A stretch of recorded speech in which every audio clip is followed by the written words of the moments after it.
There's an old joke among poker players. If you can't find the sucker at the table, well, it's probably you.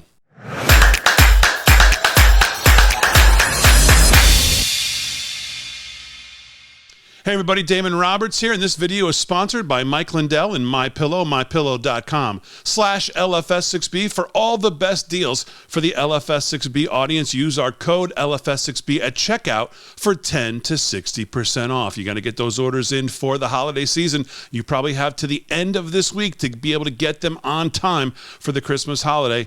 Get them in at mypillow.com/LFS6B. All right, we got to talk about Joe Biden. We got to talk about Brittany Griner. We got to talk about this negotiation. We've talked a little bit on the show.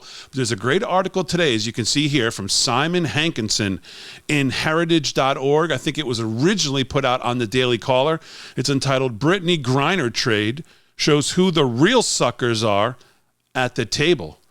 And he basically says, while it's wonderful and we should all be happy to see any American citizen released from an unjustly long sentence in a foreign land, it must be said that the Biden administration just revealed who was the sucker in this negotiations to release Griner from the Russian gulag. Now, Mr. Hankinson is a senior research fellow.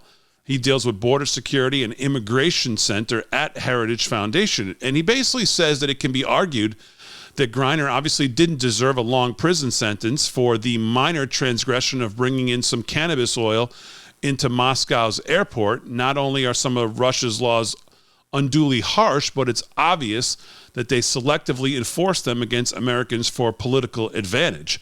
All that said, this administration has just shown its tell, he calls it, what poker players and card players call an unconscious verbal or physical expression that hints at what hand they might be holding.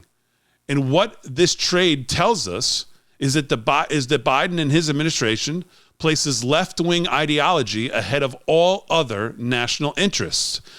It explains this administration's total refusal to enforce border laws and its insistence on pushing racial gender ideology on health providers, pushing it on schools, pushing it into sports, and pushing it even into diplomacy and the U.S. military.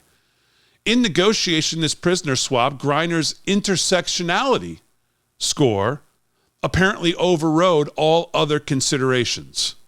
And that's what we said. She checks all the boxes.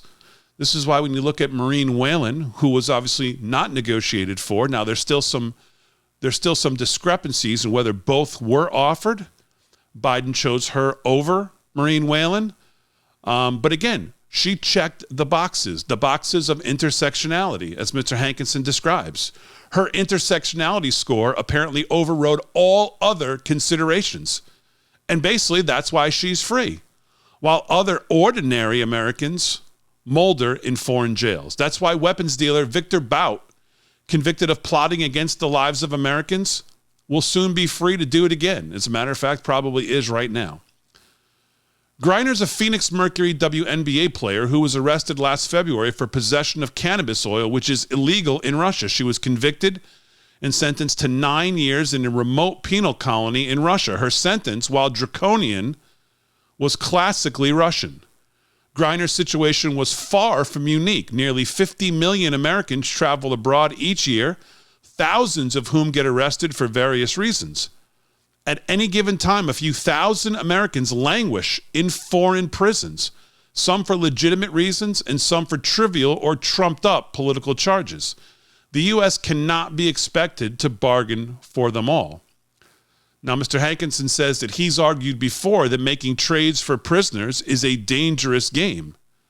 At his press conference announcing Griner's release, President Joe Biden lamented that he had not been able to secure the release of Paul Whelan, an American sentenced to 10 years in 2018 for spying.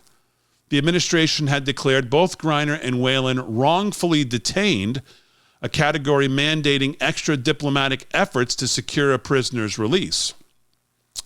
Now, the rumor for months was that they wanted both Whalen and Griner in exchange for a high-value prisoner like Bout.